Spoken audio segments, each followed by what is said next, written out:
Boa noite, senhores e senhoras. Vou falar em português, que é o meu português. Está melhorando. Vou tentar de evitar as construções com subjuntivo, que não domino muito bem. Mas é uma honra realmente de estar presente aqui, mas também um desafio. Um desafio, porque vou falar de teorias dentro da sociologia, vou falar com a filosofia e numa perspectiva acadêmica. Mas eu acho que uma boa teoria sempre é uma janela no mundo, mas também uma janela que reflete o mundo. E podemos ver que todas as tentativas contemporâneas para interpretar este mundo, de uma maneira ou outra, vão se referir a essas teorias. Bom, a palestra que eu vou fazer para começar é sobre o novo movimento teórico. É um movimento que começou nos anos 80 e que tem grandes figuras, o Habermas, o Giddens,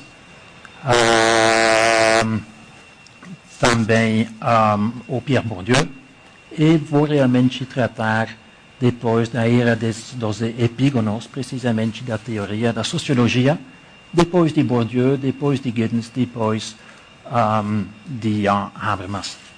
Estou fazendo um livro sobre este assunto. Na verdade, já assinei um contrato com uma editora francesa e para precisamente escrever sobre essas novas teorias na sociologia mundial, mas o prazo já passou e diria como Stendhal, que o livro está pronto, só preciso de escrever.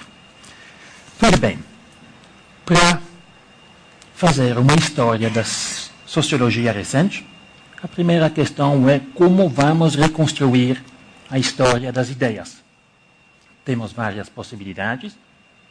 Podemos simplesmente escolher as figuras, as correntes, as escolas, e vamos fazer um pouco disso. Vou falar de figuras, sociólogos franceses, ingleses e alemães. Outra maneira seria de tratar de temas, de tópicos, a modernização, modernidade, grande tema da sociologia, subjetividade ou a globalização, vai ter um pouco disso também, mas digamos no pano de fundo. Outra questão, não somente que, mas como. Como tratar essas teorias. Eu acho que uma história da teoria tem que ser uma história teórica.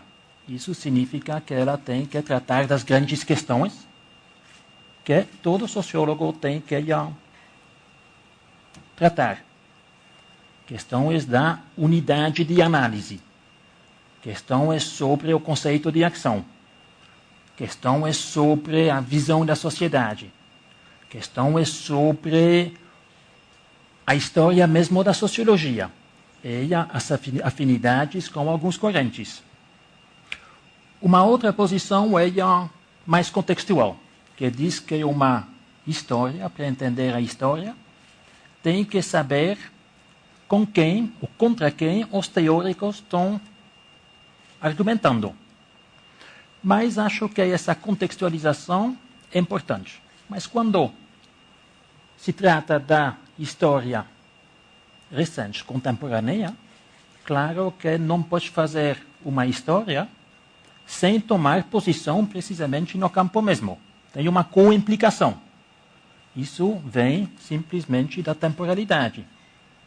Mas muito importante também é as espacialidades, o lugar. Eu vou tratar de teorias europeias, mas no final vou tentar de explicar por que essas teorias europeias não se aplicam aqui no Brasil e, na verdade, atrapalham o entendimento. Então, a contextualização é muito importante também.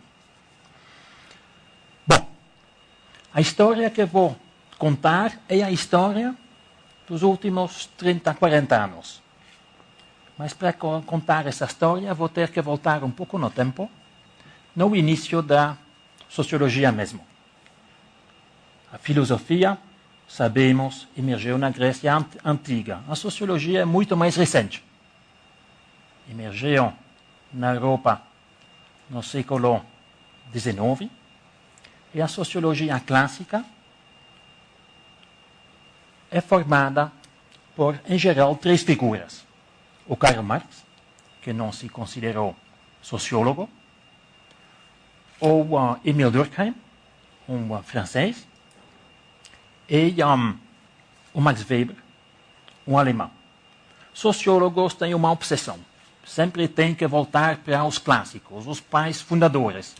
Isso é maneira simplesmente de construir uma continuidade, de construir uma tradição. Depois, digamos,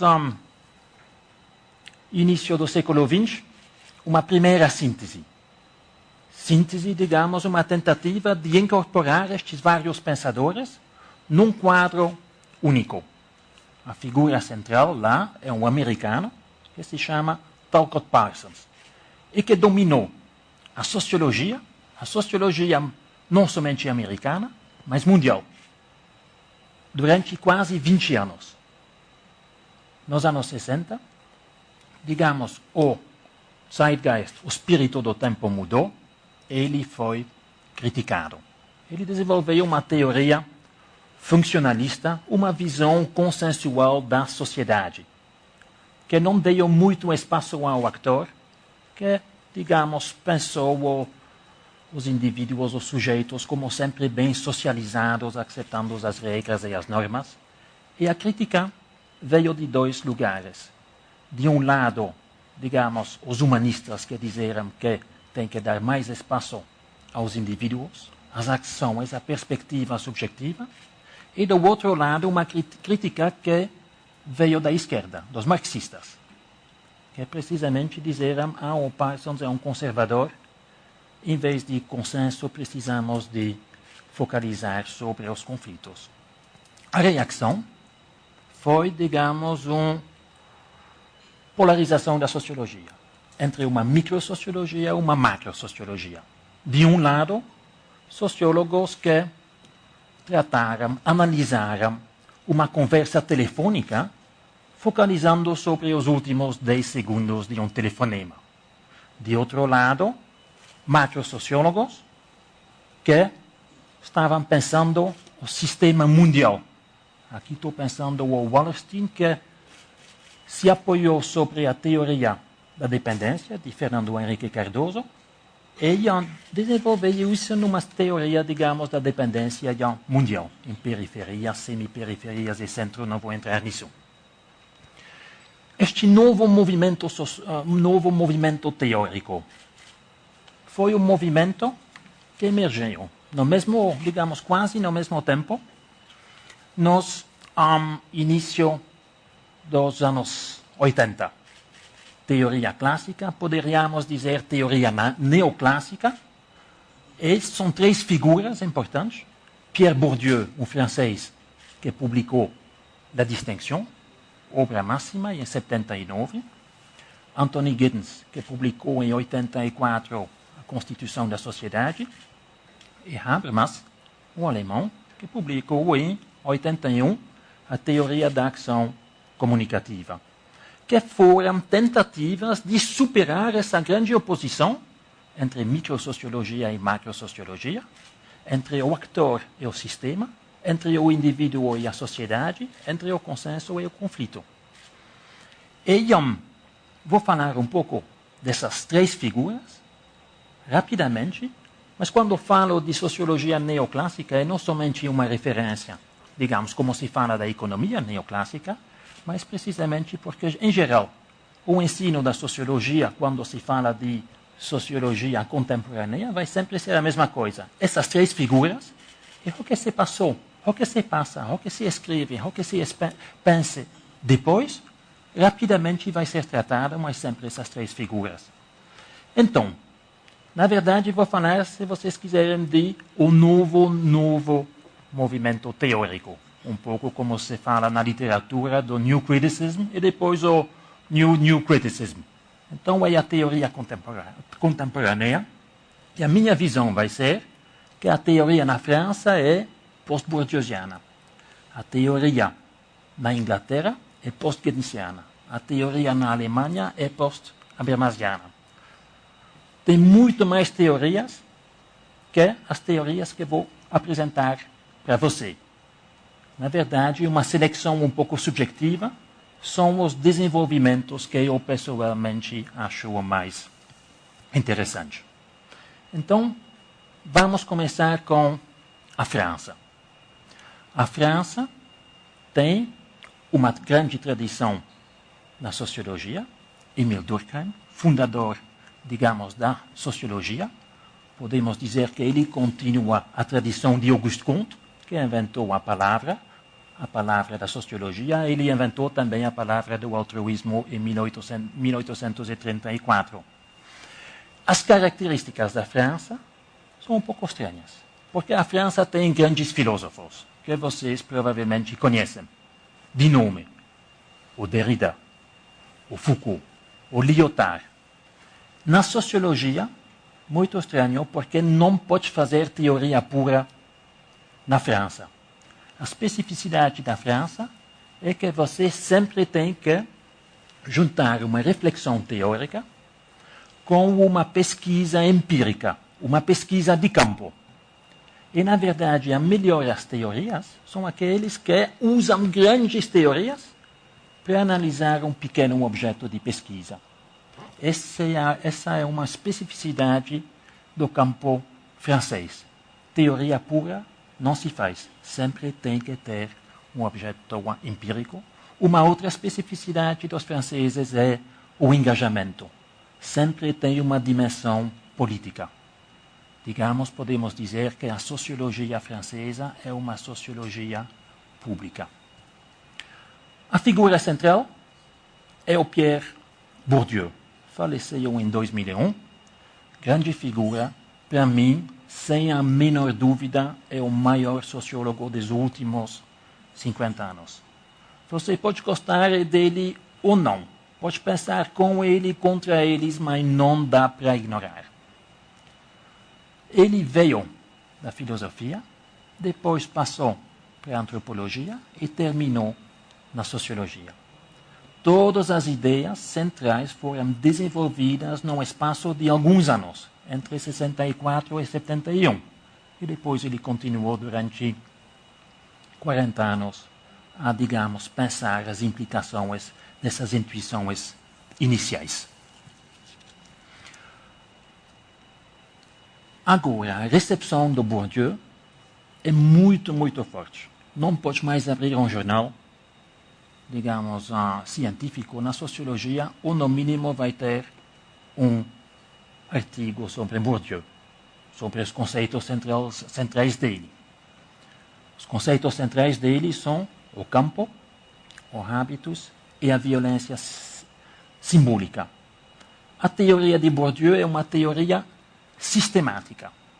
Ele vem da filosofia, vai introduzir, digamos, um olhar bem teórico, mas um olhar disciplinado, porque o métier, o ofício do sociólogo é precisamente de analisar questões empíricas, no caso dele, analisar a reprodução das desigualdades nas sociedades de classe. É uma síntese que tem referências ao Marx, tem referências ao Durkheim, tem referências ao Weber. Uma inteligência teórica fenomenal. É uma teoria crítica. Na França, a referência é a sociologia critique, uma crítica da sociedade, uma crítica, na verdade, da dominação, é uma teoria da dominação. 3 conceitos centrais. Campo. Campo simplesmente é um sistema de relações entre posições, disposições e tomadas de posições. Isso é bem abstrato, mas podemos pensar, por exemplo, a educação. No campo da educação brasileira, por exemplo, no secundário, sabemos que temos escolas privadas e escolas públicas. Na universidade, temos escolas privadas, universidades privadas e as federais, que claramente são hierarquizadas. O campo, precisamente, é a totalidade de instituições, neste caso, a educação, e como ele é interessado no campo da produção e do consumo de ideias, ele vai focalizar muito sobre as universidades. Então, para entender o que se pensa num país, ou numa universidade, por exemplo, na USP, claro, não pode pensar a USP sem ver com quem ela está em competição. Então, uma visão estrutural. O hábitos é a interiorização do campus, precisamente. Quando você está num certo olhar, ou num certo lugar, precisamente vai ter uma disposição quase corporal de interpretar, de ver o mundo. E podemos, por exemplo, pensar a um aluno que vem, digamos, das classes populares e que vai entrar numa universidade de elite. Precisamente, se ele vai entrar lá, já podemos até certo ponto, dizer sobre quais temas ele vai trabalhar. Claro que ele vai ter desvantagens, porque ele vem de um meio onde, digamos, as ideias não são tão importantes. Um filho de um médico, claramente, vai ter essa cultura infusa, um capital cultural, que outro não vai ser. Isso pode ver precisamente na maneira de interpretar o mundo. A violência simbólica, o terceiro campo, é precisamente uma teoria da ideologia que vai naturalizar a desigualdade. E sempre, em Bourdieu, tem estes três conceitos que ele vai interrelacionar numa teoria só. Problemas com Bourdieu, reprodução. Não tem muito espaço para a transformação, para a transformação da sociedade e a reflexividade individual. Se você vem de uma classe, o seu futuro já está designado, digamos, antes de você entrar na cena. Então, a sociologia francesa, agora, os desenvolvimentos mais interessantes, acho que são post-bourdieusianos. Interessante que, digamos, os teóricos mais interessantes são ex-colaboradores de Bourdieu. Bourdieu mesmo, que, digamos, criou uma escola, um pouco como uma igreja, um pouco como uma capela, muitas brigas, muitas excomunicações, toda forma. Essa relação é importante, porque eu vou falar de dois desenvolvimentos, duas teorias. A primeira é a sociologia pragmática, de Luc Boltanski e Laurent Thévenot. Talvez você conheça melhor o irmão de Luc Boltanski, que é o Christian Boltanski, que é um artista. E depois vou falar da teoria do acto regis de Bruno Latour. Vamos começar com Luc Boltanski. Foi um colaborador de Bourdieu, eles escreveram livros juntos, e depois de uma briga, separação, ele publicou um livro que se chama De la Justification, da justificação, e ele passa da sociologia crítica, mais ou menos marxista, mas sempre crítica das desigualdades, crítica da reprodução das classes, para uma sociologia da crítica, para analisar como indivíduos, sujeitos, fazem críticas. A capacidade crítica que um indivíduo tem, que todos os indivíduos têm. Não somente o teórico que sabe tudo, como é o caso com o Bourdieu. Bourdieu na França, o adjetivo às vezes é não bourdieusiano, mas bourdivino, aquele que sabe tudo. Agora é uma democratização, como se faz uma crítica. Grande teoria, mas para explicar pequenos momentos críticos, que podem ser 30 segundos, 3 minutos, 15 minutos, quando tem uma disputa. Uma disputa que ele vai pensar como uma disputa sobre a estatura das pessoas. Podemos imaginar uma situação, um jantar, 3 professores. Quem vamos servir em primeiro lugar? Aquele que é o mais brilhante, quer realmente a nova estrela, ou aquele que vende mais livros, ou talvez aquele que simplesmente é o mais velho. Precisamente é o que podemos ver lá, que tem vários critérios. Eles vão formalizar estes critérios voltando para a filosofia clássica. Se um argumento é um argumento em termos de criatividade, eles vão buscar lá em São Agostinho uma teoria da inspiração, da criatividade. Se o critério é um critério mercantil, eles vão para Adam Smith, a riqueza das nações. A ideia central não é que nós, todos nós, aqueles que fazem críticas, têm lido estes clássicos. Estes clássicos são só formalizações, precisamente de argumentos que nós todos usamos na vida cotidiana. Na filosofia, são sempre modelos abstratos. Para passar das cidades, digamos, dos filósofos para o mundo dos sociólogos, temos que introduzir objetos concretos, porque os objetos concretos vão determinar qual argumento vai ser utilizado. Novamente, uma cena, um exemplo. Um livro de 500 páginas tem 3 exemplos. Eu estou dando os exemplos para você para ilustrar. Imagine um empregado na sala, no escritório do chefe. Ele vai ser demitido. O argumento é simplesmente um argumento econômico. Estamos na crise, não vai dar certo e também você não é o melhor de nossos trabalhadores. Na mesa tem uma foto da esposa do chefe com o filho. O que vai acontecer é um clash de mundos. Porque o chefe, ou digamos, o chefe que aparece como um grande empresário, vai, quando o empregado vai indicar a foto, vai aparecer como um pequeno déspota que não tem coração. Precisamente é uma indicação. Como na vida cotidiana, fazemos uma crítica utilizando uma linguagem, repertórios e também, precisamente, os objetos da vida cotidiana. Objetos da vida cotidiana é o tema central da segunda figura francesa, Bruno Latour. Bruno Latour, que desenvolveu uma teoria que se chama teoria das actor regis. Actor Network Theory na França se chama a sociologia da tradução. Uma figura brilhante, criativo, não somente criativo, mas também divertido. É raro na sociologia, especificamente na teoria, que a gente se diverte. Com Latour é o caso. Admiro a figura, Bruno, como homem. A teoria acho inteligente também, mas discordo totalmente.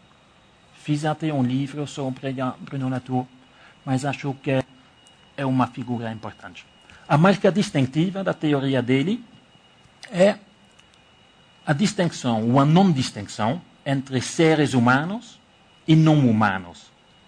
Ele vai introduzir os objetos, os seres não humanos dentro da sociologia. Ele vem dos estudos da ciência. Acho que podemos oferecer um sumário dessa grande teoria em 3 frases. A primeira frase é: a natureza é social. Ele fez uma etnografia do laboratório dos científicos. E o que se vê nos laboratórios é como a natureza não é somente analisada, mas é construída. Os fatos científicos não são fatos naturais, são fatos científicos, fatos sociais. Precisamente construção, mas podemos também dizer deconstrução. A verdade científica é social e historicamente determinada. Segunda frase. O social é natural. Ele está dizendo que o problema com a sociologia, desde o início, é que sempre tem essa focalização sobre os seres humanos. Mas uma sociedade é impossível sem objetos. Essa palestra não será possível sem cadeira, sem mesa, sem um papel e, claro, também sem as câmeras de nossos amigos aqui presentes. A terceira ideia vai ser E a sociedade, precisamente, temos que analisar a sociedade como uma rede sociotécnica que vai integrar objetos e sujeitos numa mesma, digamos, num mesmo conjunto. Então, essa mesa, essa cadeira, vocês e eu, somos uma sociedade. E o ponto é, podemos mesmo ver lá uma teoria da globalização. O empresário que quer vender um produto, digamos uma pasta de dente, precisamente vai construir uma rede sociotécnica que vai integrar milhares de pessoas. Isso é um pouco a ideia central que ele vai desenvolver de uma maneira bastante brilhante e que eu acho, por razões filosóficas, bastante problemática, mas recomendo. Agora, da França, vamos passar para a Inglaterra. São somente 60 quilômetros de Calais até Dover, mas é um outro universo. Dizem sempre que os ingleses são empíricos, que fazem observações, etnografias e que não têm muito, digamos, talento para a teoria. Isso não é mais o caso, e não é mais o caso graças à intervenção do Anthony Giddens, que é a figura central da sociologia inglesa. O efeito Giddens é que na Inglaterra se faz teoria, mas é bastante esotérico. Discussões sobre o emergentismo, sobre o subjetivismo, o neosubjetivismo, digamos, sobre a relação entre agência e estrutura. É uma linguagem bem fechada, ou o que se faz também muito é simplesmente seguir as modas e as ondas. E na maioria dos casos, essas modas vêm, como com a haute couture, e também, assim com a alta teoria, vem da França, da filosofia. O Anthony Giddens. O novo Weber, uma figura muito importante nos anos 80, depois nos anos 90 começou a falar um pouco mais sobre a modernidade e foi mais fraco, e depois a última fase foi quando ele virou conselheiro de Tony Blair, o pensamento da terceira via. Podemos dizer que o Giddens é um pouco o Fernando Henrique Cardoso dos ingleses. Ele desenvolveu uma teoria da estruturação, isso é a marca, digamos, da teoria. Foi muito discutida na época, mas a ideia dessa teoria, bastante complexa, bastante eclética, é bastante simples. É simplesmente uma conexão entre o que ele chama de estrutura, mas na verdade a cultura e as práticas e a sociedade. É uma teoria sobre a relação entre agência, estrutura, indivíduo e a sociedade. Mais ou menos parecida à teoria de Bourdieu, só que em Giddens tem muito mais espaço para a criatividade e para a mudança. A ideia simples da estruturação, na verdade, a culturalização, a aculturação é a relação entre práticas e significados, práticas e cultura. Cada vez que eu falo, tem uma referência à linguagem. Inconsciente, no meu caso, como sou estrangeiro, sempre tenho consciente dessa implicação da cultura. Sempre que falo, me baseio na linguagem. E precisamente sempre quando falo, ou vou reproduzir ou transformar a língua. O que é interessante é que ele vai introduzir este modelo da relação entre acta de fala e linguagem como modelo para analisar a sociedade. Temos a mesma coisa quando, por exemplo, podemos pensar um casamento. As pessoas que se casam têm a intenção de se casar, mas, no mesmo tempo, o efeito inevitável, mas não intencional, é a reprodução simplesmente da instituição da família nuclear. Então, o que ele está dizendo é que as pessoas sabem o que elas fazem, mas essas ações têm implicações, têm consequências, e essas consequências, precisamente, podem ser consequências perversas, podem ser consequências felizes, mas essa conexão entre ação e estrutura é precisamente essas ações que vão reproduzir ou transformar a sociedade. Isso é a ideia central. A crítica dessa teoria exatamente que na verdade, não dá bem, ele não consegue bem a pensar a alienação. Precisamente quando tem uma desconexão entre a ação e a sociedade, entre a ação e a estrutura. Quando não tem essas rotinas, mas precisamente quando tem a sociedade, uma sociedade completamente fora de controle. Porque ele tem a ideia que, digamos, a sociedade é um pouco como a linguagem. Agora, as teorias mais interessantes na Inglaterra são post-Giddenscianas. 2 movimentos, 2 escolas. A primeira é o realismo crítico, a segunda vai ser estudos da governamentalidade. Vamos começar com o realismo crítico, que é um movimento filosófico dentro das ciências sociais, que já chegou no Brasil. Teve a conferência da Associação do Realismo Crítico em Niterói alguns meses atrás.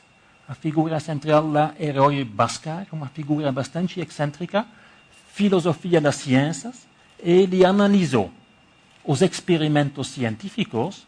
Ele estava dizendo que o positivismo, que é uma filosofia da ciência, não vale para as ciências naturais. Claro que quando vamos chegar às ciências sociais, se o positivismo, essa visão, digamos, determinista, onde tem uma coisa e depois os efeitos, se essa visão não vale para as ciências naturais, claro, a questão é o que vamos fazer com o positivismo nas ciências sociais. O Bhaskar se perdeu um pouco.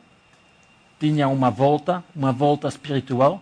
Em 2000 publicou um livro, Between East and West. Ele é de origem indiana, na qual ele começou a contar a história das últimas 15 reencarnações. Pode imaginar que para os europeus foi um pouco um choque, porque eles estavam esperando um tratado marxista sobre a sociedade.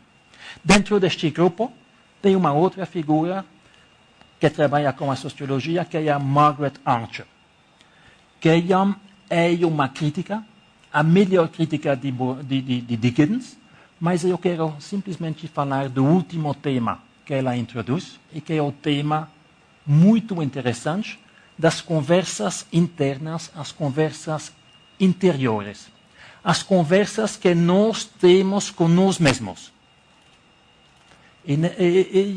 Todo mundo tem essas conversações, essas conversas internas.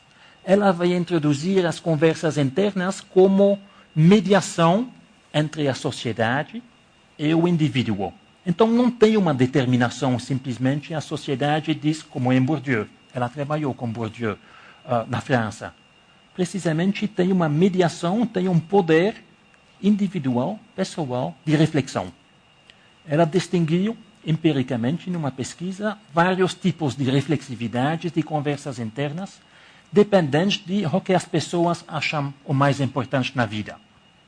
Primeiro tipo são os reflexivos comunicativos.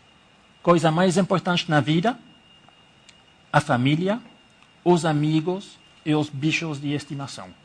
Essas pessoas não têm tantas conversas internas, porque quando têm uma ideia ou uma questão, imediatamente vão ligar para a mãe ou vão falar com a amiga. Podemos ver as implicações para a mobilidade. Vão tentar ficar perto de casa. Os outros, reflexivos, autônomos, são homens. Quando você vai perguntar o que é a coisa mais importante na sua vida, eles vão responder, na maioria são homens, é o trabalho. É o trabalho, reflexões contínuas sobre o trabalho, como organizar, digamos, o trabalho, como questões técnicas, como construir a casa, o que fazer com o carro. São pessoas que, em termos de mobilidade social, uma mobilidade ascendente. A terceira categoria são os metareflexivos. São pessoas que pensam, e que são inspiradas por valores, princípios e ideais. Essas pessoas são sempre críticas de si mesmo, crítica também do ambiente, crítica do lugar onde eles trabalham, e podemos ver que a biografia é uma biografia um pouco aleatória. Precisamente são pessoas que são os idealistas. Se for necessário, simplesmente vão se demitir, vão recomeçar a vida. Acho isso bastante interessante. Segunda escola. Estudos da governamentalidade. É uma escola anglo-australiana. A figura central lá se chama Nicholas Rose. Mas o que eles fazem é pensar a partir de Michel Foucault. Michel Foucault lançou um conceito nas palestras, nos cursos no Collège de France em 78, a gouvernementalité. Gouvernementalité é o governo de si, dos outros, governo da sociedade, mas indica um poder muito mais subtil, que é um poder duro. Vamos reconectar isso com as transformações do capitalismo. 68, o capitalismo é bastante fraco, a crítica é muito, muito forte. Crítica que vem de vários meios, mas que vão dizer que é o capitalismo explorador, mas também os outros que vão dizer que o capitalismo não tem espaço para a liberdade e a criatividade. Como entender essa mudança do capitalismo, o neoliberalismo?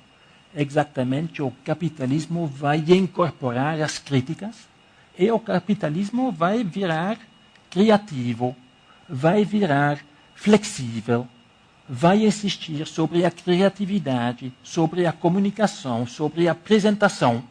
E a partir daqui podemos entender a noção do governo, da governamentalidade.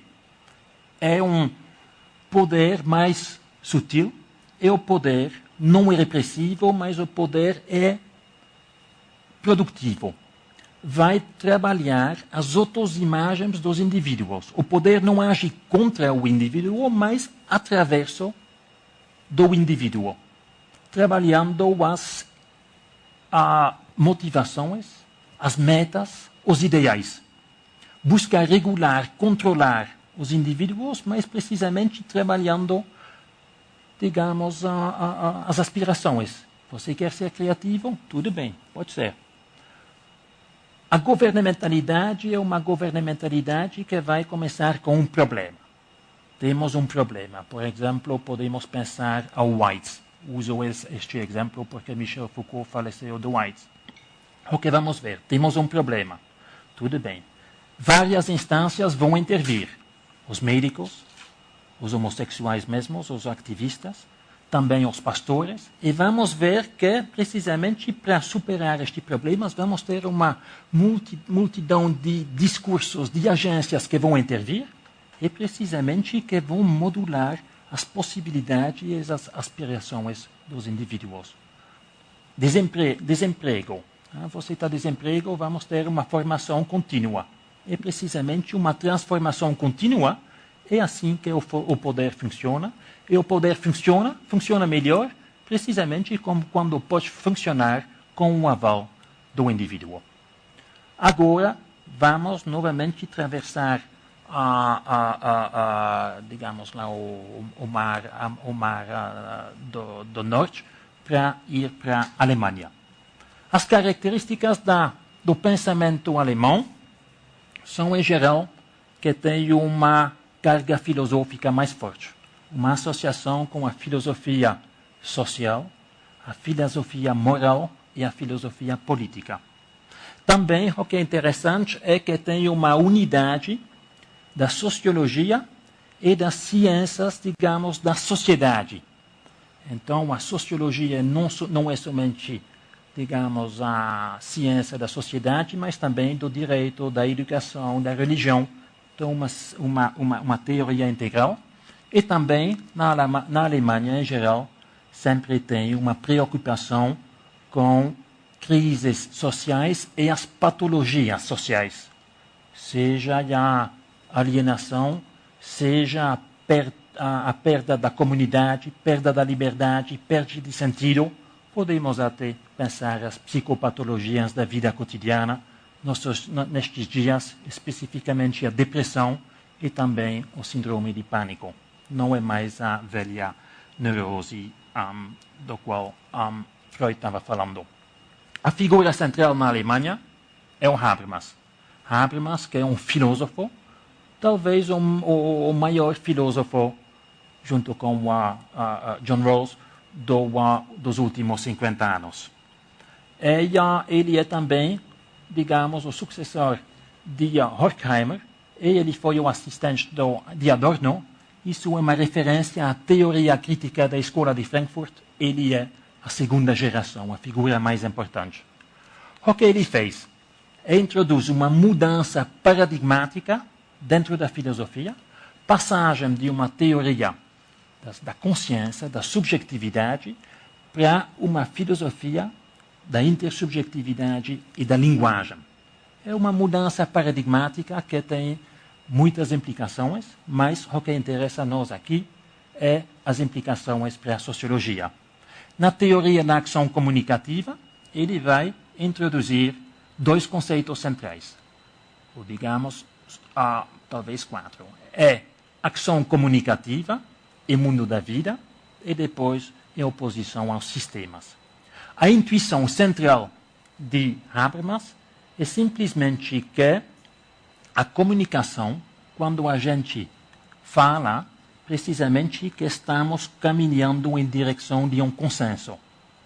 Então, neste sentido, falar é o oposto da violência. Precisamente, comunicação e consenso vão juntos. Ele vai dizer, na linguagem dele, que o consenso é embutido na linguagem como o telos. Isso é uma linguagem que vem de Aristóteles, mas pouco importa. A comunicação na vida cotidiana é também o que permite a coordenação das ações. Falando, podemos coordenar as nossas ações. Graças à comunicação, também temos uma reprodução do mundo da vida. A cultura, a solidariedade, a socialização, tudo isso passa pela linguagem, pela ação comunicativa. Só que na modernidade, o que vamos ter a emergência de sistemas, subsistemas que vão emergir do mundo da vida, mas que vão se transformar em sistemas autônomos. Claro, a emergência do mercado, antes disso, a emergência do Estado. E, como é uma teoria crítica, ele vai reformular a velha categoria de Marx, a categoria da alienação, e vai falar da colonização do mundo da vida pelos subsistemas do mercado e do Estado. Nenhuma palavra sobre a colonização, como conhecemos aqui, digamos, a colonização pelos portugueses. O que é essa colonização? Um exemplo vai ser muito claro. Essas famílias. Na família, precisamente, tem a comunicação, mas essas famílias que pagam os filhos para limpar o carro estão introduzindo uma lógica mercantil que não é a lógica da família, que não é a lógica do mundo da vida. Precisamente a colonização é quando uma lógica mercantil vai entrar na vida cotidiana. Do lado do Estado, o outro exemplo, podemos pensar a um casal. Um casal que se separa. E como vocês sabem, é uma coisa de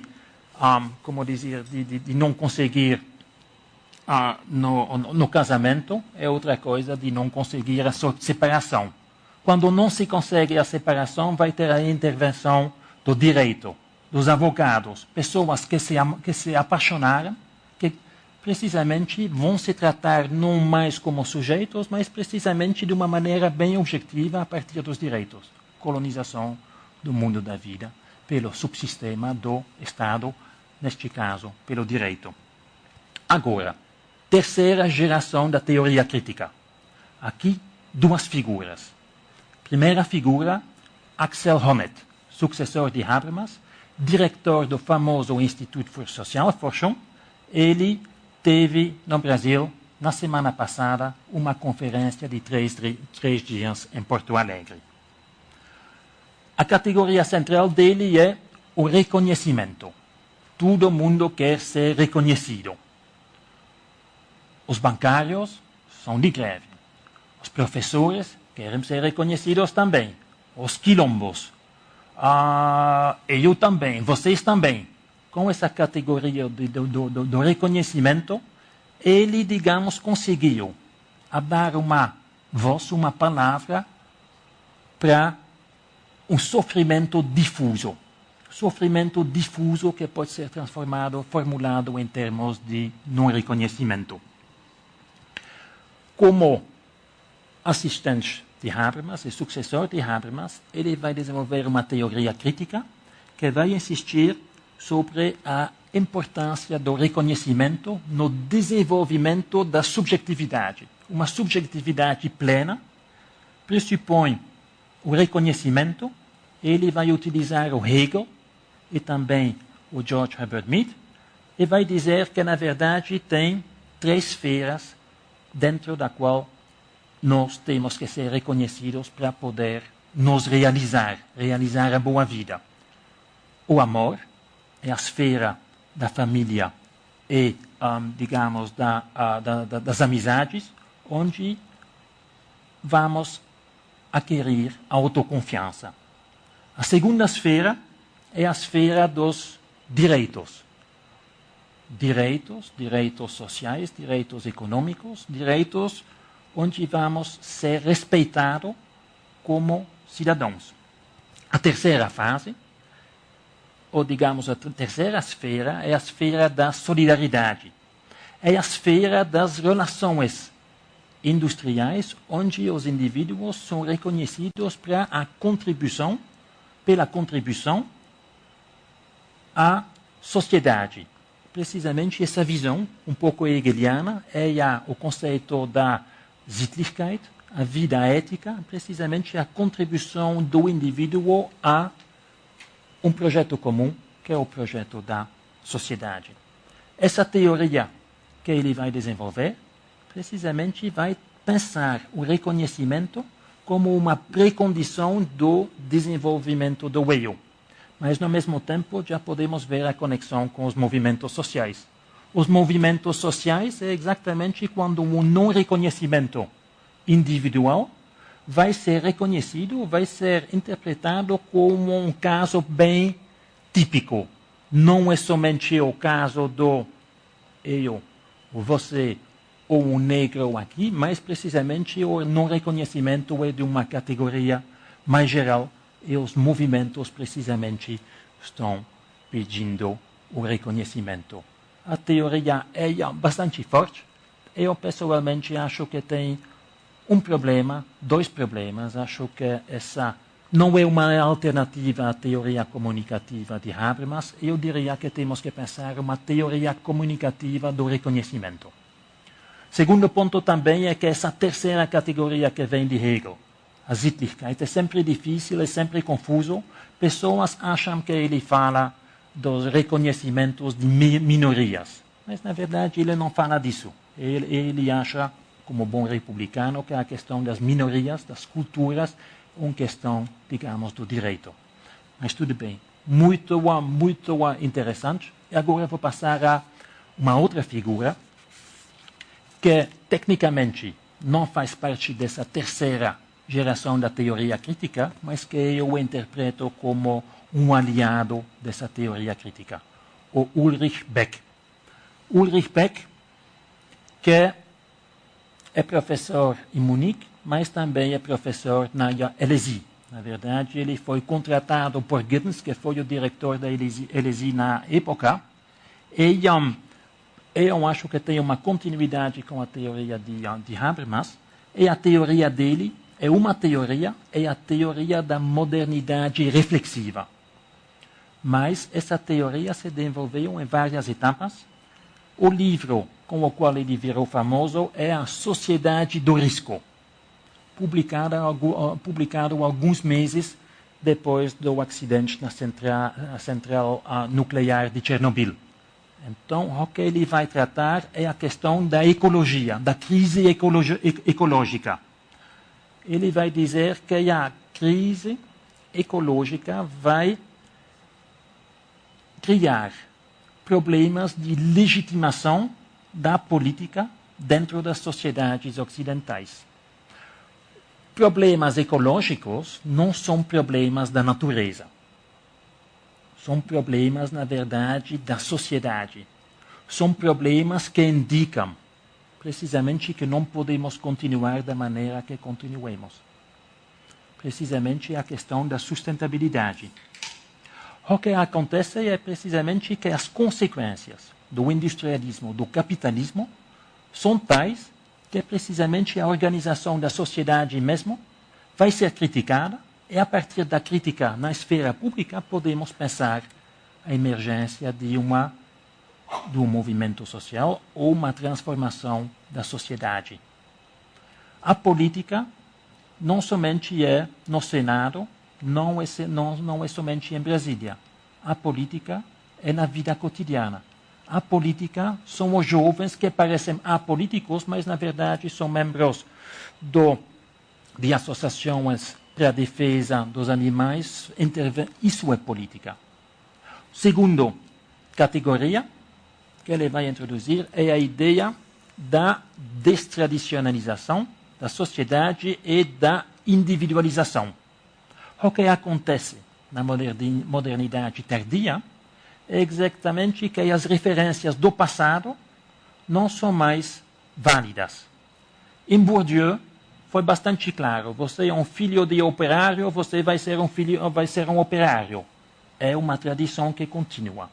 O que ele vai dizer, e acho que isso vale com certeza para as classes médias, jovens, é exatamente que os critérios, as tradições do passado se quebram e agora temos que construir a nossa própria vida. A vida vira um projeto reflexivo. Temos que construir a nossa própria biografia. A religião perdeu, digamos, a influência do passado. Isso não significa que a religião não tem mais, digamos, um lugar na sociedade, só que agora pressupõe uma decisão. Por exemplo, com os evangélicos. É exatamente isso. É uma decisão consciente e não podemos mais crer como no passado. Digamos que a reflexividade está entrando na vida cotidiana. Mesma coisa com a classe. Digamos agora, mas isso vale muito menos para o Brasil. Mas claramente na Europa tem uma individualização. Precisamente a vida virou um experimento. Um experimento, precisamente, temos que construir a nossa própria narração. Bom, agora, e o Brasil? O Brasil, como disse o Nelson Rodrigues, não é para iniciante. Eu mesmo não vou falar muito do Brasil, porque eu sei, por experiência, que para um gringo falar do Brasil é muito, muito arriscado. Mas o que eu sei é que uma boa parte dessas teorias que apresentou a vocês não se aplicam. São teorias fora do lugar e, na verdade, é um pouco como na literatura pós-colonial. Tem uma importação de imagens e depois, digamos, uma colagem, uma aplicação que não funciona. Como essa criança que estava lendo romances ingleses e que escreveu um poema "Tá nevando no canavial". Um pouco essa situação. Vamos voltar para as teorias. O que temos que fazer, eu acho, é reformular essas teorias, quebrar, torcer essas teorias, porque atrapalham. Vou dar alguns exemplos. Bourdieu é uma teoria universal, se aplica sempre. Quando estou muito cansado e tenho um aluno que vem me ver, eu vou dizer, qualquer que seja o assunto, tenta o Bourdieu, sempre funciona. Foucault, com a questão da disciplina e a questão da governamentalidade. Temos que reformular Foucault precisamente para numa sociedade que conhecia a escravidão. Este poder absoluto, precisamente temos que pensar uma governamentalidade bifurcada para a senzala e para a Casa Grande. O Giddens o Giddens que fala das rotinas. As rotinas da vida cotidiana. A minha impressão é que no Brasil não são as rotinas, é a criatividade. É sempre tentar de encontrar uma solução. Nada funciona, mas tudo bem, é assim. Temos um problema, vamos tentar de resolver. Bom, não funciona, então vamos tentar de uma outra maneira. Não funciona, então vamos deixar durante 2 semanas. E 2 semanas depois vamos tentar novamente. Isso é a criatividade, o gênio do brasileiro. Giddens não pensa bem. A sociedade do risco, de Beck. Aqui, claramente, temos problemas, digamos, ecológicos, bem sérios. Santos foi a cidade mais poluída, agora parece que está melhorando. Amazonas estão desaparecendo. Numa perspectiva de Beck, chegamos à conclusão paradoxal que temos que criar uma sociedade do risco. Porque tem riscos, mas quase não tem consciência. Muito paradoxal. O Habermas, colonização do mundo da vida pelos sistemas. Sistema econômico, sistema político. Basta de olhar para essa onda de escândalos sem fim, para ver que o problema do Brasil é exatamente o mundo da vida, o patrimonialismo que está entrando no sistema político, é precisamente isso é o problema, a tragédia do Brasil.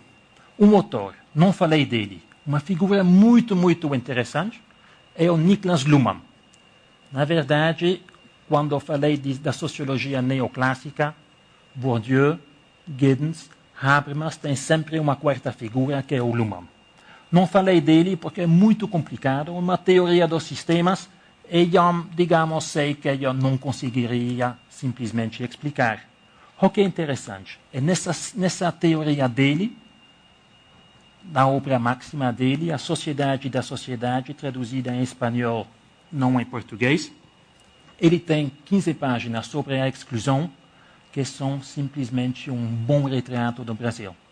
É uma descrição de o que acontece com um cidadão quando ele não faz parte de nenhum sistema. Ele não tem emprego, ele não tem acesso à saúde, ele não tem acesso à educação. O que acontece quando você não tem mais acesso aos sistemas? Precisamente o indivíduo é reduzido a um corpo perigoso. Isso é a tragédia da exclusão.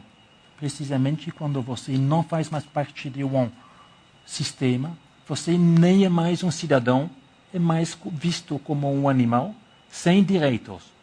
Então tem uma subcidadania, da mesma maneira que tem uma sobrecidadania. Aqueles que só têm direitos, mas sem deveres, e os outros que só têm deveres, mas não têm direitos. Bom, isso foi sobre o Brasil. Não sei se vocês estão interessados na minha posição. Se tenham ainda algumas minutos. Tenham? Então vou continuar rapidamente. A minha posição todas essas teorias é trabalhar em 3 campos. Filosofia das ciências sociais. Eu acho que fazer sociologia é inseparável de fazer filosofia. No sentido que tem dimensões filosóficas e a alternativa não é entre não fazer sociologia, a alternativa é entre fazer boa sociologia, boa filosofia e fazer outra filosofia. As questões da filosofia, a ontologia, a epistemologia, a ideologia, a ética, a política, a antropologia filosófica, a visão do homem, todas essas questões acho que temos que introduzir dentro da teoria, precisamente para fazer uma melhor teoria. A minha posição é que tento de integrar o realismo crítico com a hermenêutica, com a fenomenologia. Dentro da teoria social que é uma reflexão sobre os conceitos centrais da sociologia, eu estou trabalhando digamos, com a filosofia social alemã, precisamente essa insistência sobre, digamos, as questões sociais e as crises e as patologias, com a teoria social inglesa, precisamente comparação, formulação de uma boa teoria, e a teoria sociológica francesa. Eu acho que uma boa teoria social tem que dar uma resposta a 3 questões. A primeira questão é como vamos pensar a ação social. A segunda questão, que é em relação com a primeira, é como vamos pensar a ordem social. Qual é a relação entre ação e ordem? A terceira questão é a questão da mudança social. Uma teoria social sistemática tem que dar uma resposta a essas 3 questões. Eu gosto muito de Bourdieu. Como disse, acho que é um monumento. É o mais forte. Mas temos que ler Bourdieu numa perspectiva mais transformativa. Não somente ver a reprodução, mas ver as capacidades de transformação. Habermas, que acho muito forte, filosoficamente, uma visão normativa, o consenso, falar, discutir, conversar, chegar a um consenso, é uma visão de uma democracia participativa. Então, juntar isso para desenvolver uma teoria crítica. Uma teoria crítica, eu me situo nessa tradição, tem que pensar a dominação, as estruturas de dominação, mas também as possibilidades de emancipação. Eu, pessoalmente, devo dizer que não aguento mais essa hipercrítica. Essas teorias que sempre vão denunciar. Eu acho que a raiva é justificada, mas eu não quero fazer teoria simplesmente a partir da raiva. Eu acho que é tão importante também de pensar com o coração e de desenvolver uma teoria da emancipação, pensar a transformação social. Eu mesmo tentei de desenvolver uma teoria dos coletivos, das subjetividades coletivas, como podemos trabalhar juntos num projeto comum, mas também a transformação pessoal. A ideia das conversas internas me parece muito, muito interessante, precisamente para pensar a transformação interna, a transformação pessoal. Temos que fazer a revolução? Talvez, diria que sim. Mas a única coisa que podemos transformar agora e aqui somos nós mesmos. Então, acho que temos que começar com uma revolução interna. Teoria sociológica, terceiro âmbito, uma teoria da modernidade, na verdade, uma teoria da globalização. Os grandes problemas da humanidade. A globalização, acho que certamente depois da crise, é uma indicação que a hegemonia do mundo euro-americano acabou. Pois sabemos, e agora todo mundo sabe, que, digamos, tem outros poderes, especialmente a China, a Índia, que estão emergindo, e pode bem ser que vamos ver que a modernidade europeia americana foi simplesmente um intervalo de 2 séculos. Mas a globalização é também uma indicação de uma nova civilização.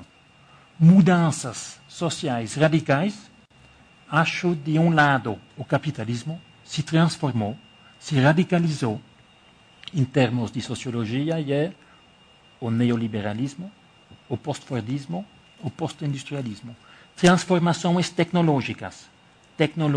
A cibertecnologia, a biotecnologia, eu fiz um livro sobre a biotecnologia, também a farmacotecnologia. Precisamente podemos ver um novo horizonte que está se abrindo. E o problema é que o mundo está fora de controle. A questão é como podemos retomar o controle. Eu não estou convencido com, digamos, os marxistas que estão esperando a chegada de um novo proletariado, de preferência em Porto Alegre. Eu acho que temos que repensar o papel do Estado e pensar um Estado cosmopolita. De um lado, temos os movimentos sociais e as ONGs que falam em nome de todos, mas de onde vem a legitimidade? Não são eleitos? Quem são eleitos são os políticos, que têm a legalidade. O que temos que pensar é exatamente como podemos transformar o Estado, porque o Estado é exatamente quando vamos conseguir transformar o Estado, podemos também pensar em transformar o mundo. Essa é uma maneira de pensar e de pensar um pouco mais concreto para não perder a esperança. Porque a questão central é o desenvolvimento durável, sustentável. Tudo bem, mas durante quanto tempo este desenvolvimento sustentável é sustentável? Essa é a grande questão. Quantos séculos temos para continuar? 1 século? 2? 3? 4? Essas questões são questões centrais que temos que tratar e temos que tratar de uma maneira responsável, mas também com urgência. Vou parar aqui. Obrigado. Bom, parabéns, professor Frederico, né? Porque vocês viram, o professor trouxe um painel incrível, né? Riquíssimo de escolas, de pensamentos da Alemanha, França, Inglaterra e nesse último quadro do Brasil, inclusive com propostas concretas, não é, reconhecíveis através da experiência de Porto Alegre e não só. Então, com base nessa pluralidade de ideias, nós passamos para as perguntas para a plateia e as perguntas da internet que devem ter chegado. Então, vamos iniciar. Levantem a mão, serão atendidos na ordem. Muito obrigado.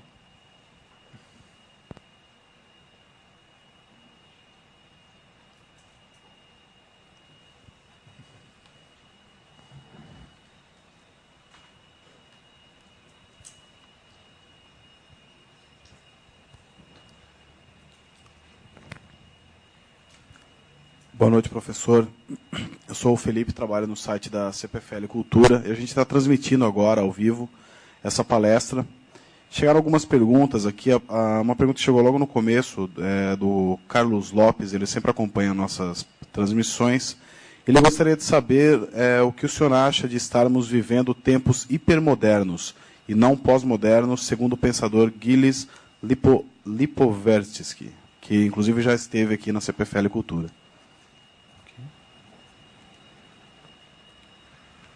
Ok, essa questão sobre a modernidade, a pós-modernidade e por aí vai, é uma questão interessante. Eu gostava na época da palavra da modernidade tardia, mas na verdade eu acho que essa modernidade tardia já acabou e que estamos além dessa modernidade, com todas as características, e a impressão que eu tenho é que, da mesma maneira que os fundadores da sociologia fizeram sociologia para entender e para acompanhar as transformações monumentais do século XVIII e XIX, a Revolução Francesa, a Revolução Científica, a Revolução Industrial, precisamente que nós estamos confrontados com uma mudança do mesmo tipo e já não é muito fácil para entender aonde vamos. Acho que, para analisar, acho que temos que olhar para as dimensões principais das sociedades. Sempre vai ter o industrialismo, as forças de produção. Agora podemos ver que exatamente podemos produzir qualquer coisa. De massa, uma sociedade hiperindustrial bem avançada, podemos ver também as transformações a relação com a ciência e a tecnologia. A ciência, hoje em dia, não é mais uma ciência pura. A ciência, imediatamente, é uma ciência aplicada. A conexão entre a universidade e o sistema da economia é uma conexão direta. Não se faz mais simplesmente pesquisa pura e imediatamente aplicada. Podemos pensar a cibertecnologia. Os computadores são relativamente recentes e eu escrevi o meu mestrado na mão. Agora, todo mundo está utilizando o computador. Metade da população, da humanidade, está fazendo o mesmo trabalho, todos os dias em frente do computador. A questão é quanto tempo vai durar até o momento que essa inteligência artificial vai se autonomizar e vai, precisamente, vai ser fora de controle. A biotecnologia. Eu fiz um livro sobre isso, a biotecnologias, que também, pela primeira vez, podemos intervir, transformar os genes, digamos, a base material do processo de humanização. Isso também é bastante perigoso, porque o problema não é a ciência, o problema é a conjunção com o capitalismo. Precisamente todas essas transformações que são feitas, mas por causa de lucro.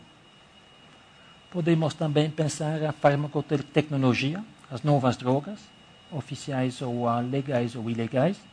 Então, o industrialismo. O capitalismo, podemos ver também uma radicalização. A crise do ano passado foi uma crise do sistema financeiro. Mas, digamos, o capitalismo, o neoliberalismo, neste sentido, acabou. Acabou, mas o que podemos ver é que o capitalismo vai continuar e não tem alternativa. O capitalismo não é mais um capitalismo do qual Marx falou, porque a base produtiva não é mais a mais importante. Podemos ver uma inversão do esquema. Produção, consumo e depois a esfera financeira. É precisamente o que dominou e continua a dominar este sistema, a esfera, digamos, financeira. Também há outra dimensão, falei do industrialismo e do capitalismo, também podemos pensar as transformações do Estado e a relação com, digamos, a globalização. Quando temos novos atores que estão emergindo, transnacionais, as corporações transnacionais, também outros atores transnacionais, que são, por exemplo, a esfera pública, que são também as ONGs transnacionais, e precisamente para pensar a política agora é muito, muito complicado, porque o Estado é ainda digamos, um ator central, mas temos uma política, uma visão bem, bem complicada. Digamos, no sentido que temos que pensar a política a todos os níveis. Local, também regional, também nacional, também, além disso, o internacional e também o global. Uma solução, ou digamos, no nível mais alto, vamos ter que tratar de questões que têm a ver com a sobrevivência da humanidade.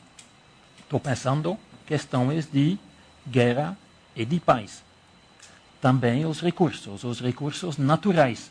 De uma maneira ou de uma outra, estou pensando aqui no aquecimento global, de uma maneira ou de uma outra, estes são problemas, digamos, que não somente internacionais, transnacionais, mas são questões que têm que ser tratadas porque têm a ver exatamente com a sobrevivência dessa humanidade.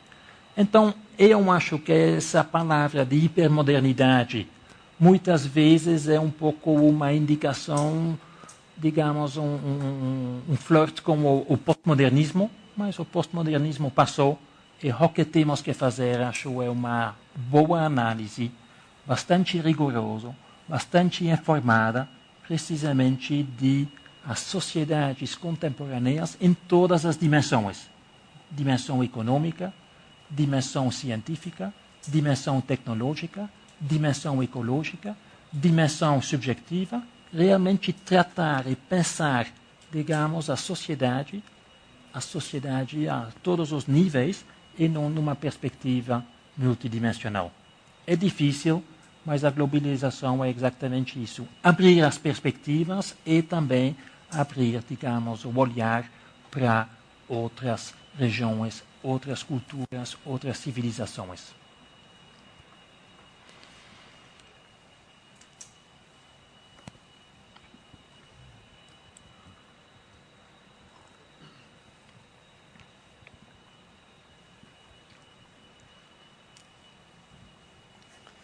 Boa noite, professor.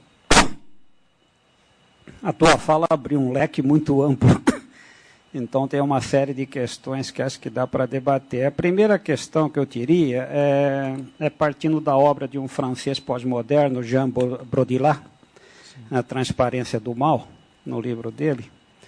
Ele coloca uma coisa interessante para o mundo de hoje, que é o seguinte: para ele, a ciência, a razão, a política, o amor, a economia, todos esses campos se separaram das questões éticas, né? O trabalho, quer dizer, ou seja, a política virou marketing político, não responde mais às questões sociais. O trabalho com o desemprego estrutural está pouco se lixando para a questão social, aquele trabalho heróico do início do capitalismo, dar emprego, etc., etc. A economia, as decisões econômicas passam longe da sociedade. A ciência, a gente nem chega perto das questões da nanotecnologia, da microbiologia, etc. E ele fala uma coisa interessante que para o dia de hoje que é importante. Quanto mais desligado tiverem essas questões básicas para a existência do ser humano das decisões humanas, isso mais favorece a produtividade desses campos. Ou seja, eu não tenho que responder às questões éticas. A questão ética faz com que a produtividade diminua. Quer dizer, se eu for esperar que num debate, se eu devo ou não pesquisar tal campo, a questão da manipulação genética, se eu vou esperar a sociedade decidir isso, os índices de produtividade caem. Sim. A mesma coisa com a economia. Eu não vou esperar se desemprego estrutural é válido ou não. Eu tenho que desempregar e ponto, né? Sim, sim. Então, essa questão parece que é uma questão muito relevante. Quer dizer, ou seja, todos os indicadores, todas as avaliações modernas se dão a partir de decisões e avaliações quantitativas e não qualitativas. Né? Mais ainda, a rapidez do mundo moderno não permite, por exemplo, a qualidade e o valor de um espaço como esse. Que é um espaço lento, de reflexão, puxa a cabeça, cansa. O mundo moderno é o mundo da internet com informações parceladas, quantidade e tal, mas sem permitir relações. Então, queria que você desenvolvesse essa questão. Como é que a gente, pegando aquela questão, como é que a gente controla de novo essas decisões, sem isso ser visto como uma intervenção indevida política sobre a liberdade da ciência, entre aspas. Então, essa seria, acho que eu tenho mais umas 2, 3, mas deixa para lá.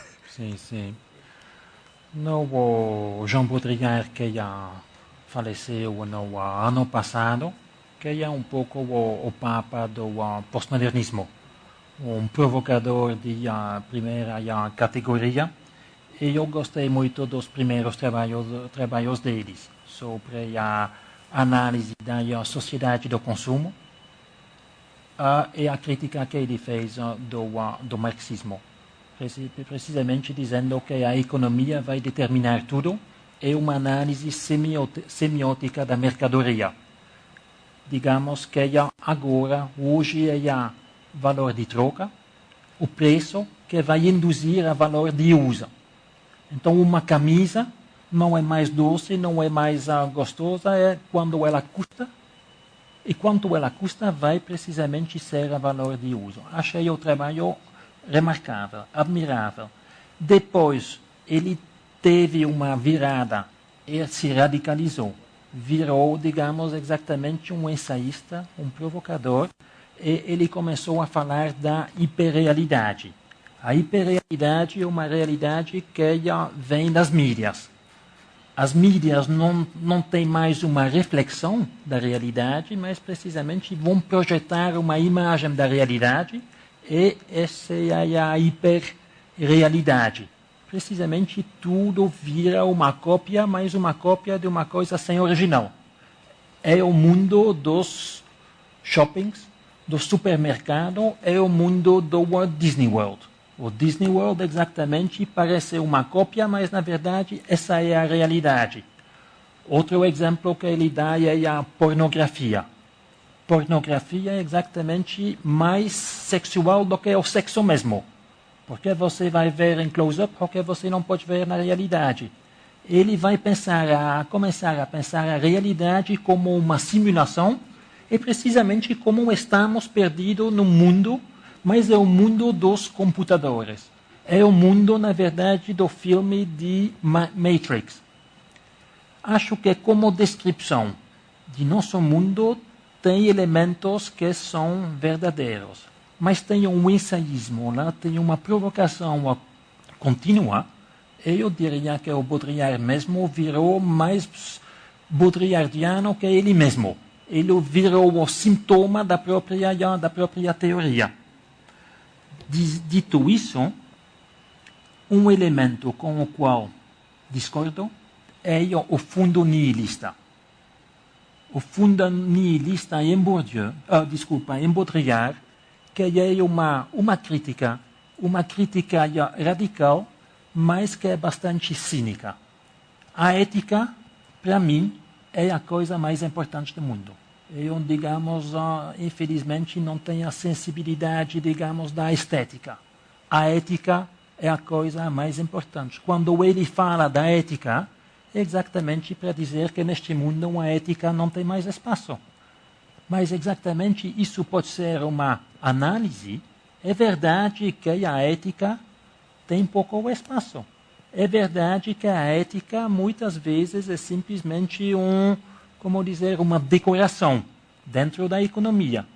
Mas isso não significa que temos que deixar a ética do lado. Exatamente quando as empresas, por exemplo, como a empresa aqui, está introduzindo questões intelectuais e questões éticas, temos que, digamos, prendre as coisas à la lettre. Quando falam de ética, tudo bem, vamos cobrar. Então, eu prefiro essa perspectiva que essa perspectiva, como disse no início ou no fim, essa hipercrítica, essa denúncia contínua.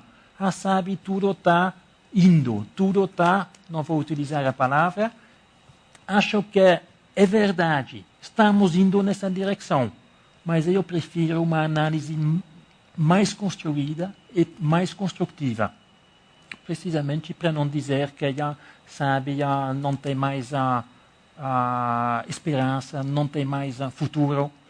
Uma das razões porque voltei para o Brasil é exatamente porque na Europa tem uma atmosfera, um clima bem pesado, fim de uma época.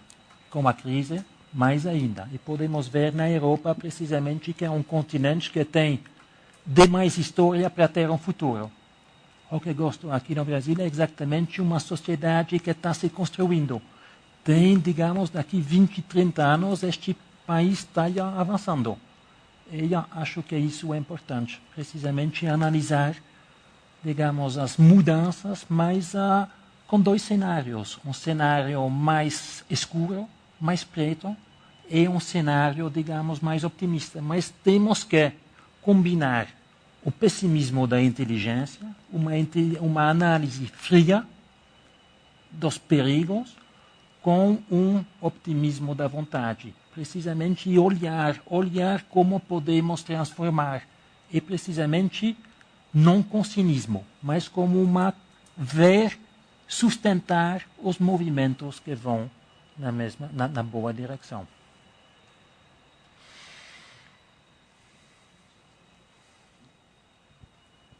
Bem, as pessoas normalmente ficam falando muito em boas ideias, em ter ideias que precisam de uma nova ideia, mas sempre resistem muito a ideias. Principalmente fazem uma análise dessa realidade sem contestar ou sem avaliar os seus instrumentos de análise. Eu acho que o principal aí, por exemplo, alguns erros que se comete aí, quando se fala em capitalismo, né? Em capitalismo e Estado. Na verdade, o mundo hoje marcha, o capitalismo é expansionista, portanto, ele é globalizante. Mas o Estado é nacionalista. O Estado é a grande oposição ao expansionismo capitalista. E o capitalismo é a única possibilidade de produção, portanto, é a única possibilidade de justiça. Não existe direito sem bens. Bens, segundo Hegel, é a propriedade.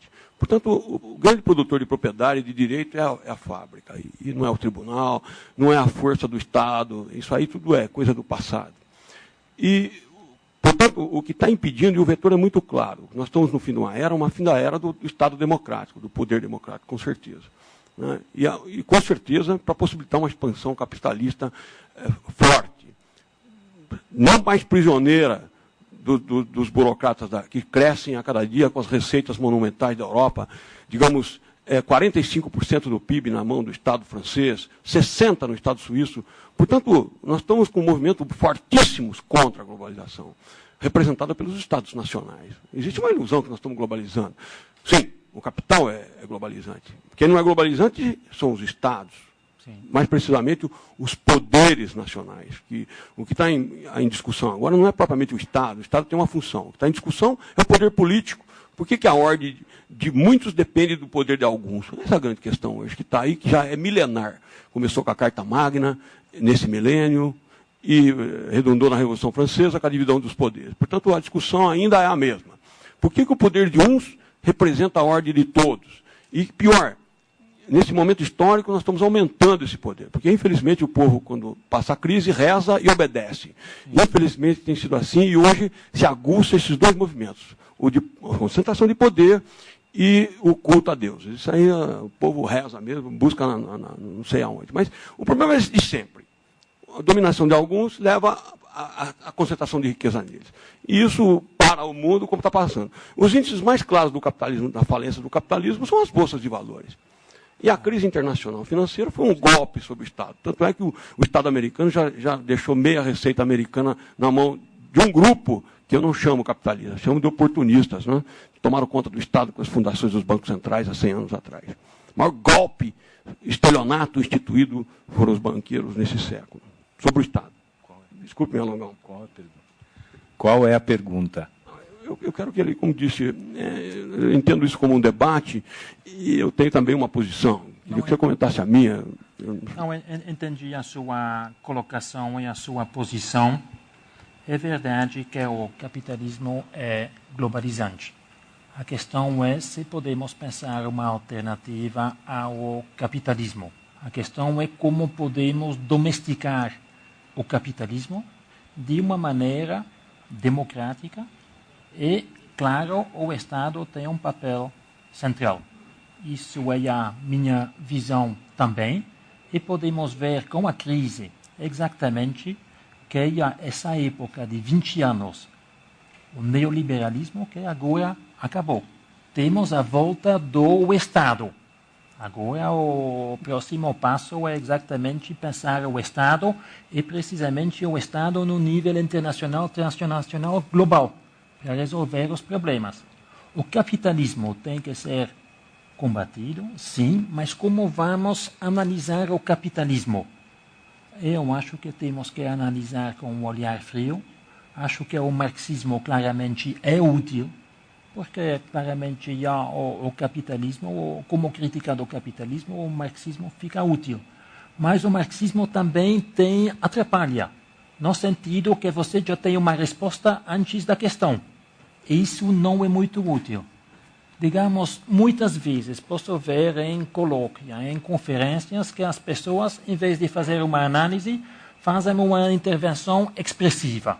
É uma denúncia do início até o fim, para dizer, sabe, eu sou contra e eu sou do lado dos fracos. Eu prefiro dizer, desde o início, eu sou do seu lado, não tem problemas, mas preciso de uma análise. Simplesmente uma expressão, uma emoção, isso não é um substituto para a análise.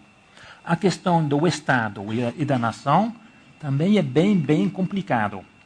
O Estado, sim. A nação, eu pessoalmente não gosto. Deve ser porque sou europeu e na Europa o nacionalismo, hoje em dia, é perigoso e é de direita, é reacionário. A xenofobia é muito forte.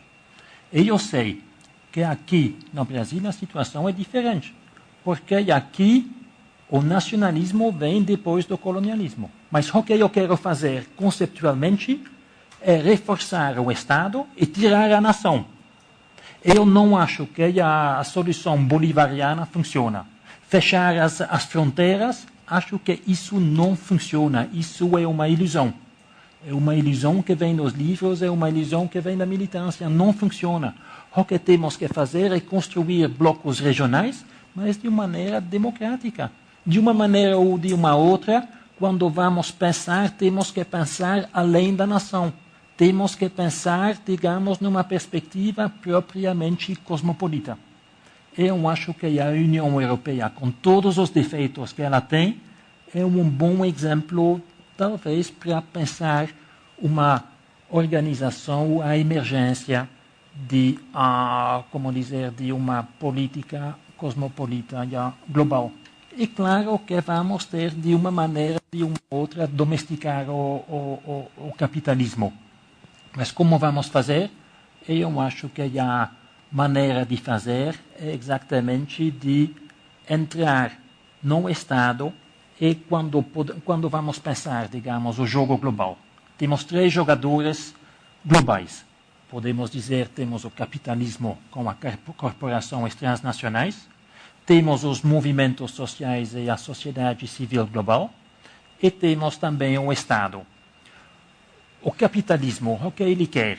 Exatamente uma associação entre o capitalismo, os mercados e o Estado. Precisamente o capitalismo quis ou quer utilizar o Estado, na verdade, precisamente para reforçar o mercado. O que temos que pensar é exatamente uma nova aliança, uma aliança entre o Estado e os movimentos sociais. Então, a solução é exatamente de os peritos, os expertos, entrar no Estado para transformar o Estado de dentro. Isso é um pouco uma das soluções, porque quando vamos ver, digamos, os Estados e a política internacional, sempre tem comissões, sempre tem comitês, tem comitês de expertos. Por exemplo, basta de pensar a questão ecológica. Vai sempre ter um perito que vai entrar. O que temos que fazer é exatamente politizar, digamos, os peritos. Então, contra a ciência, mas a consciência e a tecnologia subordinada ao capitalismo, precisamente politizar, como faz a Greenpeace e os outros. Então, a solução não é, digamos, radicalmente anticapitalista, mas tentar de transformar o sistema de dentro. Infelizmente, este pulo, este salto dialético, fechamos os olhos e tudo vai mudar, não funciona. Temos que, precisamente porque temos uma utopia, precisamos de ser realistas. E o inverso também. Então, sempre essa junção de uma análise fria com digamos, com uma generosidade diria, no engajamento à ética e à política. Professor, passamos para a última pergunta da internet. Pedimos desculpa para os outros. Temos várias pessoas querendo fazer perguntas. Estamos com o tempo esgotado, desculpe. Temos uma última na internet. Depois, quem quiser poderá falar diretamente com o professor. Obrigado. A pergunta que chegou na internet aqui pegou um pouco o gancho que você estava falando do Estado, e o Carlos Lopes pergunta sobre o conceito de esquerda e direita, se o senhor não acha ele ultrapassado, já que hoje não está tão claro quem é de qual lado, e ambos, quando chegam ao poder, se aliam aos contrários. Não, eu acho que as pessoas que sugerem que a distinção entre a esquerda e a direita provavelmente não são pessoas da esquerda. Então, acho sempre suspeito essa questão. A distinção entre a direita e a esquerda é bem clara e tem a ver com a igualdade. Um debate, anos atrás, na Inglaterra, foi What's Left? Que é o que é de esquerda, mas o que é sobre ainda. O que é sobre é precisamente uma visão igualitária, republicana, e, neste sentido, também contra o capitalismo, porque o capitalismo é uma máquina, digamos, de criação, de geração, de reprodução das desigualdades dentro de uma sociedade, mas também dentro do mundo. Basta de pensar, de superar este nacionalismo metodológico para precisamente ver claramente que o mundo se organiza em termos de centro europeu e os Estados Unidos, a semiperiferia e a periferia. E a exploração continua. Então, eu acho que exatamente a igualdade é absolutamente central e fica um valor central para uma política. Mas acho que para pensar a política hoje em dia, precisamos, na verdade, de 3 dimensões.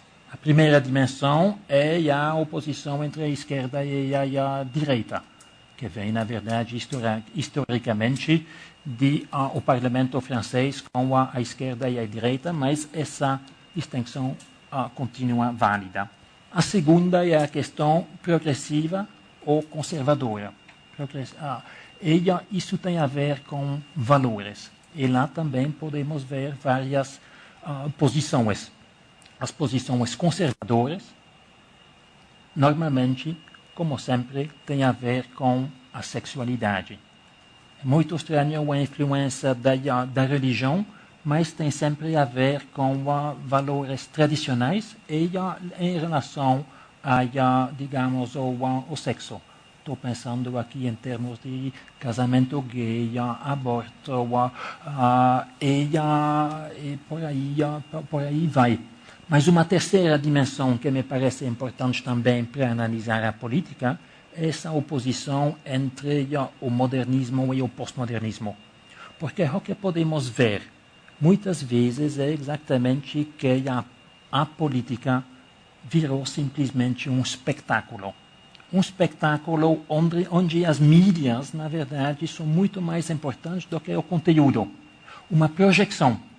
Basta de pensar a todos estes empresários que, de uma maneira ou de uma outra, viramos os primeiros-ministros. O Berlusconi é um bom exemplo. Estou pensando também, por exemplo, na Holanda. Figuras postmodernas um pouco ambíguas. Neste caso, na Holanda, foi um político homossexual que começou diria até essa guerra contra os muçulmanos.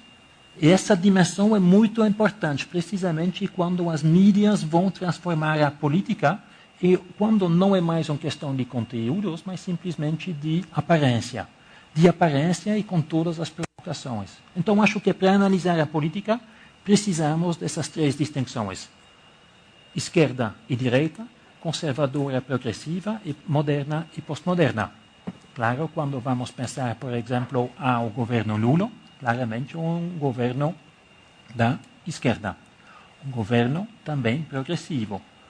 E também acho que a colocação, o posicionamento é mais um posicionamento moderno do que um postmoderno. Mas acho que pode ilustrar a análise da política até um certo ponto. Obrigado, professor, pela excelente reflexão que o senhor permitiu e que o senhor produziu os efeitos desejados, né, que eram aqueles. Nós temos várias outras perguntas. Aqui, infelizmente, não podemos dar voz a todos. Depois o New Criticism. Então, é a teoria contemporânea. E a minha visão vai ser que a teoria na França é post-bourdieusiana.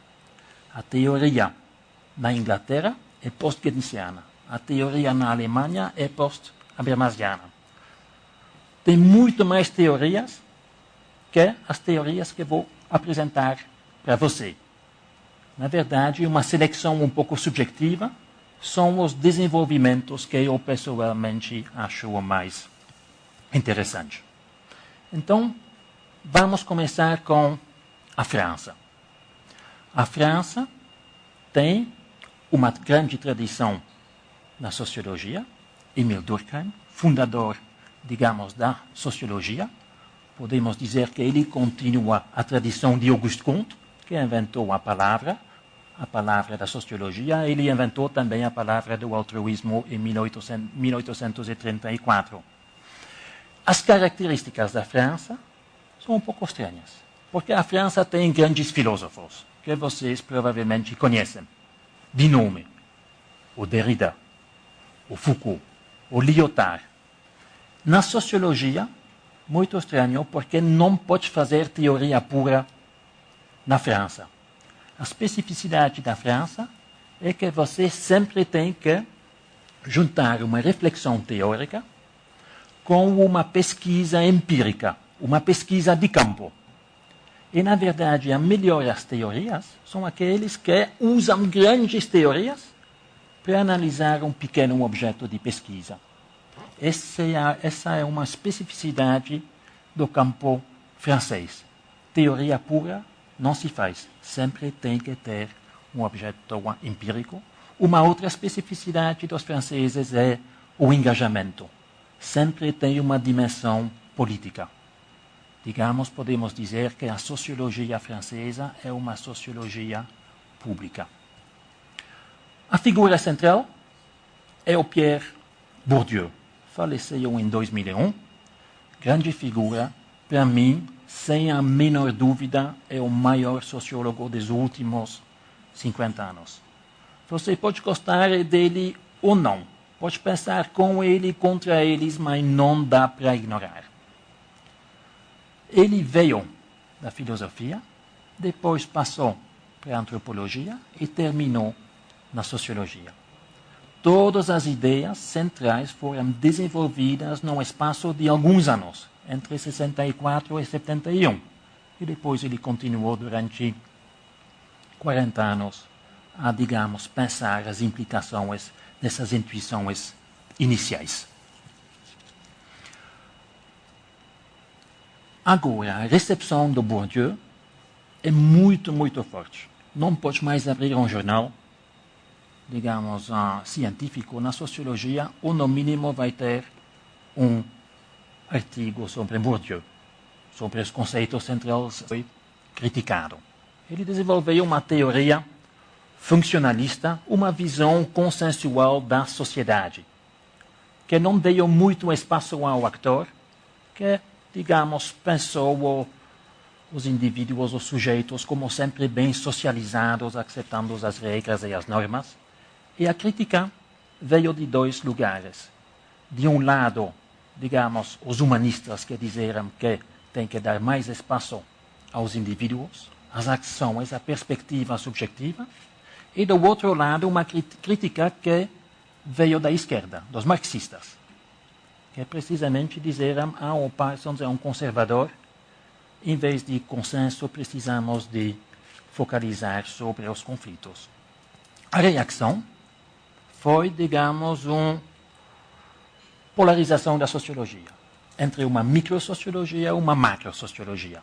De um lado, sociólogos que trataram, analisaram uma conversa telefônica, focalizando sobre os últimos 10 segundos de um telefonema.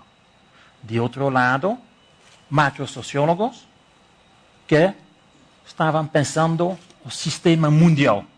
Aqui estou pensando o Wallerstein, que se apoiou sobre a teoria da dependência de Fernando Henrique Cardoso e desenvolveu isso numa teoria, digamos, da dependência mundial, em periferias, semiperiferias e centro, não vou entrar nisso. Este novo movimento teórico foi um movimento que emergiu no mesmo, digamos, quase no mesmo tempo, nos início dos anos 80. Teoria clássica, poderíamos dizer teoria neoclássica, e são três figuras importantes. Pierre Bourdieu, um francês que publicou da distinção, obra máxima em 79. Anthony Giddens, que publicou em 84 a Constituição da Sociedade, e Habermas, um alemão, que publicou em 81 a Teoria da Ação Comunicativa, que foram tentativas de superar essa grande oposição entre microsociologia e macrosociologia, entre o ator e o sistema, entre o indivíduo e a sociedade, entre o consenso e o conflito. E vou falar um pouco dessas três figuras, rapidamente, mas quando falo de sociologia neoclássica, é não somente uma referência, digamos, como se fala da economia neoclássica, mas precisamente porque, em geral, o ensino da sociologia, quando se fala de sociologia contemporânea, vai sempre ser a mesma coisa. Essas três figuras, é o que se passou, o que se passa, o que se escreve, o que se pensa depois, rapidamente vai ser tratado, mas sempre essas três figuras.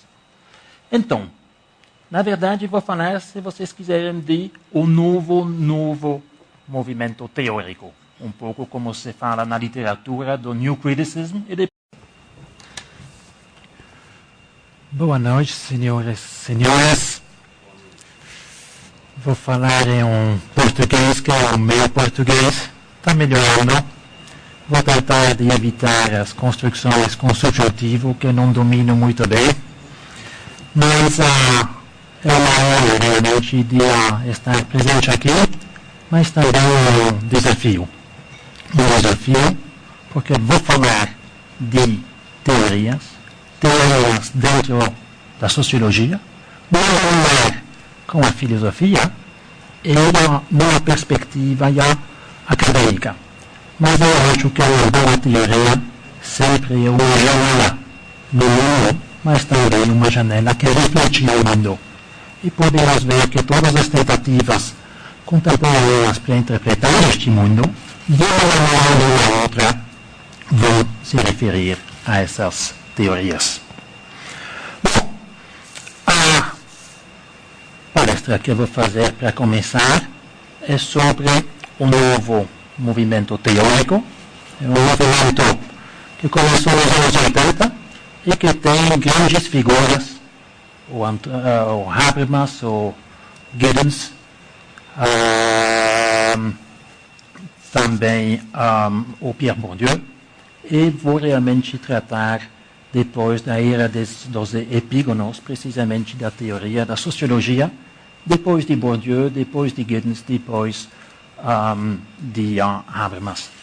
Estou fazendo um livro sobre este assunto. Na verdade, já assinei um contrato com uma editora francesa e para precisamente escrever sobre essas novas teorias na sociologia mundial, mas o prazo já passou e diria como Stendhal, que o livro está pronto, só preciso de escrever. Tudo bem.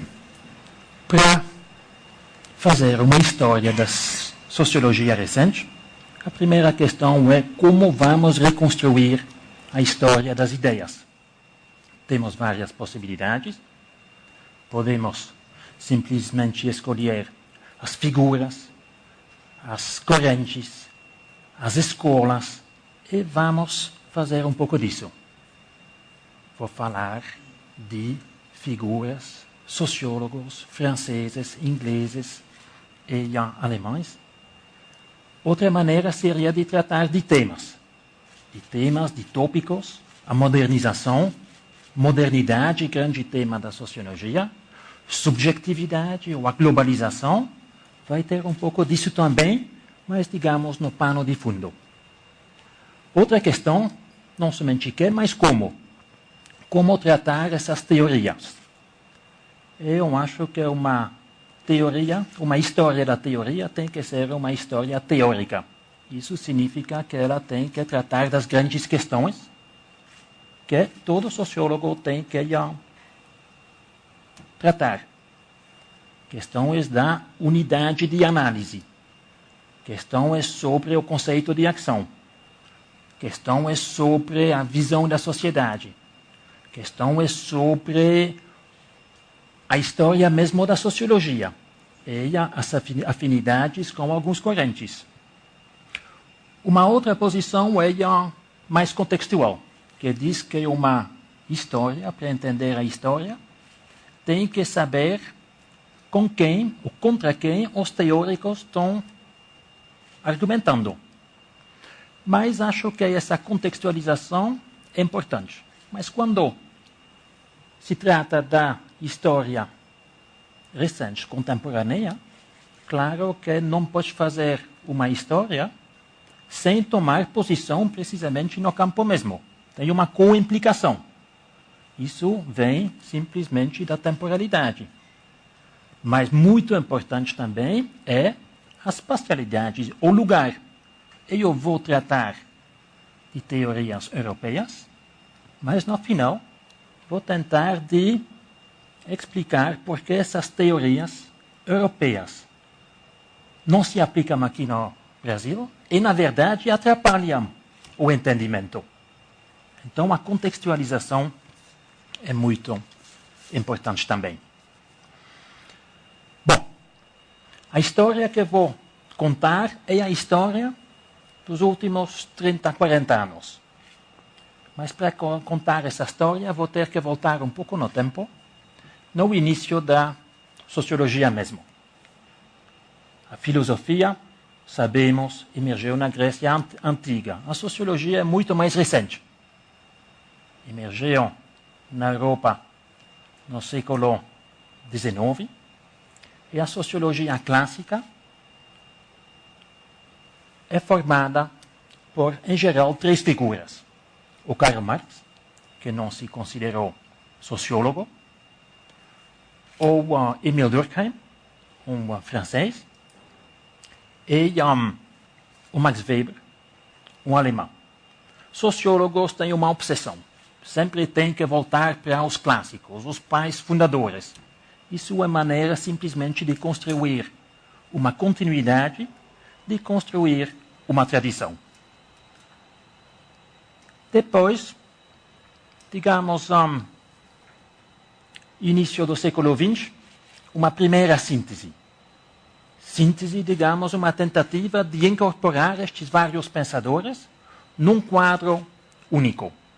A figura central lá é um americano que se chama Talcott Parsons e que dominou a sociologia não somente americana, mas mundial, durante quase 20 anos. Nos anos 60, digamos, o zeitgeist, o espírito do tempo mudou, ele foi centrais dele.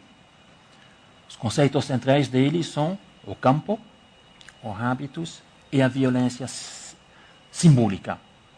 A teoria de Bourdieu é uma teoria sistemática. Ele vem da filosofia, vai introduzir, digamos, um olhar bem teórico, mas um olhar disciplinado, porque o métier, o ofício do sociólogo é precisamente de analisar questões empíricas, no caso dele, analisar a reprodução das desigualdades nas sociedades de classe. É uma síntese que tem referências ao Marx, tem referências ao Durkheim, tem referências ao Weber. Uma inteligência teórica fenomenal. É uma teoria crítica. Na França, a referência é a sociologia critique. Uma crítica da sociedade, uma crítica, na verdade, da dominação, é uma teoria da dominação. 3 conceitos centrais. Campo. Campo simplesmente é um sistema de relações entre posições, disposições e tomadas de posições. Isso é bem abstrato, mas podemos pensar, por exemplo, a educação. No campo da educação brasileira, por exemplo, no secundário, sabemos que temos escolas privadas e escolas públicas. Na universidade, temos escolas privadas, universidades privadas e as federais, que claramente são hierarquizadas. O campo, precisamente, é a totalidade de instituições, neste caso, a educação, e como ele é interessado no campo da produção e do consumo de ideias, ele vai focalizar muito sobre as universidades. Então, para entender o que se pensa num país, ou numa universidade, por exemplo, na USP, claro, não pode pensar a USP sem ver com quem ela está em competição. Então, uma visão estrutural.